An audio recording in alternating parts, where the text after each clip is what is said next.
అన్ని ఇలా ఉన్నాయి, కొద్దిగా మాట్లాడదాం. ఏళ్ళే నేను వస్తున్నానండి బాబు. దొన్న పోతలాగా ఇచ్చా చావు అయితే నేను ఒక టీవీ ఎందుకంటే అలాగే ఎడుతారు దాన్ని. లేగిలా దిగులు స్నానం చేయాలి ఇవన్నీ మాట్లాడు. ఫోన్ పట్టుకుని పద స్నానం చెప్తాను. ఏడకు ఫస్ట్ పండగ కూడా కాదు, చేసే పనులు కరెక్ట్గా చెయ్యాలి. ఎవ్వరేమన్నారు కరెక్ట్ చేస్తున్నావా? చెప్పు. వాడే కొట్టాడు, వాడే కొడతలు కొట్టి ఊరుకోవాలి. అలా కాదు. నేను ఎక్కడ కొట్టిన అసలు నువ్వు అంటాకేనా? నేను ఒక దెబ్బ కూడా వేయలేదండి. దాని జోలికి రాకూడదు. నువ్వు దాని జోలికి ఎందుకు? మరి గుండెనుకు దొరతొత్తి గోకుడిలో ఇలా ఇలా కడుతుంది.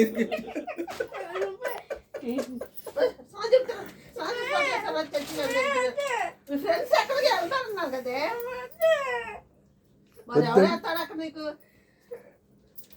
అరే పదరా, నువ్వు దాని సంగతి నాకు కూర్చొని టీవీ చూసుకో. ఒలింపిక్స్ లో వీడియో చెప్తాను దాన్ని. వీడియో ఎదురుబడి ఎదురు అక్కడ వచ్చాడు. అది అది వెళ్ళిపోయి ఉంటాడు. పదమ్మా స్నానం చేద్దాం.